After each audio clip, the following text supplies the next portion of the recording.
Canada's murder rate is at the lowest it's been since 1966. Ross McLean, security expert, is in here to discuss that with us. Let's just run through the numbers first. Well, the numbers now, as they've come out, have shown we're at the lowest murder rate, the same murder rate we were in 1966 is where we are now for how we track them.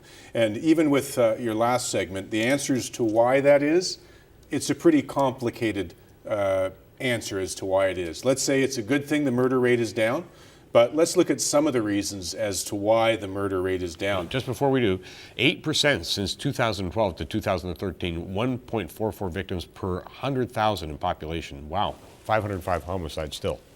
38 fewer than 2012. Yeah, those are the numbers. And some of the key numbers in there, just to show you how specific this can get, is that was because 40 murders alone in Quebec were lower, which is sort of equal to the number of biker murders and mob murders that took place there that have been cleaned up a little bit. Right. Some of those people are dead and they're in jail. Now here's another interesting chart. What are you looking at here? What you're looking at there is this goes to demographics. You'll see where it's the lowest there in 1966. That's when the front edge of the baby boomers still couldn't drive.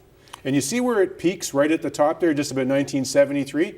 That's when the first front end of the baby boomers started to get their license. And it's between the ages of 16 and 30 where people are most likely to commit violent crimes. So the reason you'll have a lot of numbers up there is because we had a lot of people in the age group to be able to do that. You see how it generally declines till we get along more to now. So a lot more of our population now, over 30, they've graduated to white-collar crimes and those sort of things. They're not robbing so much anymore. So that spike up was demographic in terms of the people becoming teenagers between 66 and 76. Yeah, and that's an incredible number, actually. Well, you'll see that in certain communities. Like you look at out west, like Calgary. That's a city that has just boomed in the last 15 years or so because of oil and resources. They've got new subdivisions everywhere. Young people have moved in, new families. And wherever you have that, you're going to have an increase in the number of murders. But see, that's where these numbers get a little deceptive because this is per 100,000 people. Yeah. So if you add 100,000 people, you can add 2 murders and still be okay.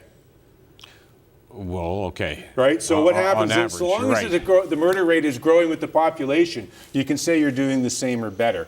But when it comes to fighting crime and fighting these things, the police need to go a lot more, and communities need to look a lot more specifically at where the problem is. Like Winnipeg specifically, in parts of their downtown, they're growing their police force to target that. Quebec has obviously worked at targeting the criminal gangs. Toronto, we've dealt with our Somalian gangs for a fair bit to bring that murder rate down as well too. Yeah, I was looking at some of the reasons that have been put forward. Abolition of capital punishment. I mean, some of these make sense, some of them don't. Abolition of capital punishment, I don't know whether that makes sense. Legalization of abortion, I'm not seeing that connection overall. Elimination of leaded gasoline, okay.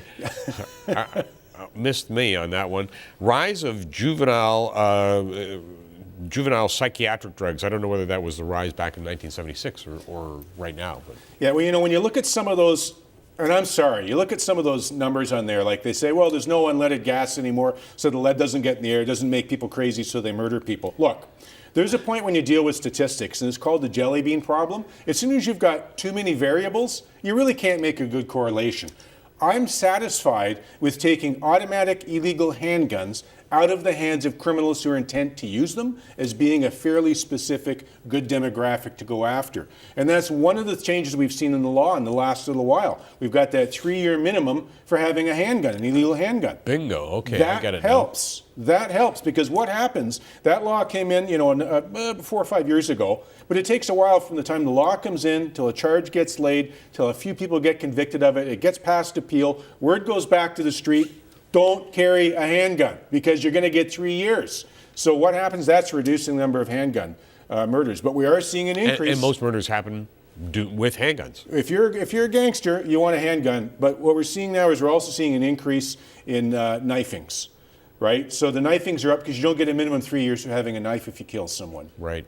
But you know what? We also have to look at some of the categories here. We just had a triple homicide here in Toronto the other day.